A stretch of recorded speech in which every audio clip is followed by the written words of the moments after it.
रोहनचे आई बाबा गरीब असतात, पण रोहनला कुठल्याच गोष्टीची आईने कमतरता पडू दिली नव्हती.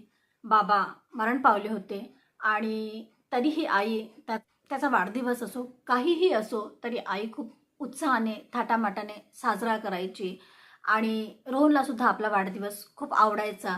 आजूबाजूचे मित्र यायचे आणि नवीन कपडे आई घेऊन द्यायची आणि सगळं त्याला खूप आवडायचं. त्याला असं वाटायचं की आपली आई तर आपला वाढदिवस करते, पण ती कधी स्वतःचा वाढदिवस करत नाही. तो नेहमी म्हणायचा, "आई, मला तुझा पण वाढदिवस करायचा आहे." तर आई म्हणाली, "बेटा आता नको. जेव्हा तू मोठा होशील ना, जेव्हा तुला जॉब लागेल, तू चांगलं शिकशील, छान जॉब लागेल, तर मग माझा वाढदिवस करशील." तर तो म्हणाला, "ठीक आहे." आणि तो त्या गोष्टीची वाट बघत होता. तो मोठा झाला आणि त्याला जॉब पण लागला. त्याला माहिती होतं की आपल्याला आपल्या आईचा वाढदिवस करायचा आहे, कारण ते त्याने ठरवलंच होतं. आणि तो शहरात गेल्यावरती खूप बिझी झाला आणि आई त्याला फोन करत राहायची. तो आन्सर करायचा, आईसोबत चांगला बोलायचा आणि "हो मी येईल आई, हो मी येईल" असं म्हणायचा.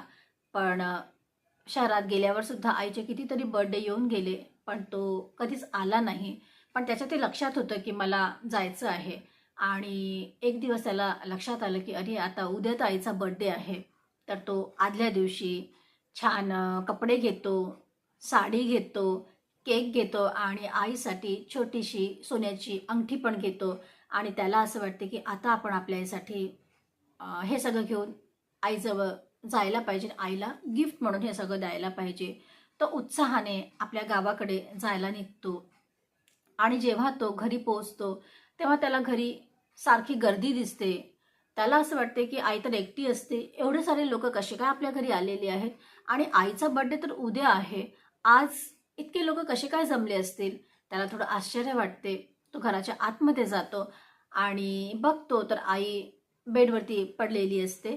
आणि तो जातो आईजवळ आणि म्हणतो की आई उठ ना, मी आलेलो आहे. आजूबाजूचे लोक सांगतात की आई तर तुझी गेलेली आहे. तर त्याला खूप आश्चर्य वाटते की म्हणते आई कशी काय जाऊ शकते, मला तर आईचा बर्थडे सेलिब्रेट करायचा होता आणि त्याच्यासाठी मी आलेलो आहे, तर आई कशी जाऊ शकते. मला या गोष्टीवरती विश्वासच नाही आहे की माझी आई जाऊ शकते. आणि तो खूप रडतो. आईने आईसाठी आणलेली साडी तो आईच्या अंगावर घालतो. केक ठेवलेला असते, अंगठी जी आणलेली असते ती सुद्धा तो आईच्या बोटामध्ये घालायला हात उचलतो, तेव्हा आईचा हात खाली पडतो. तो खूप रडतो आणि त्याला असं वाटतं की मी काय केलं, मला बर्थडे करायचा होता, पण मी असा बर्थडे करतो आहे की याच दिवशी आई मरण पावलेली आहे.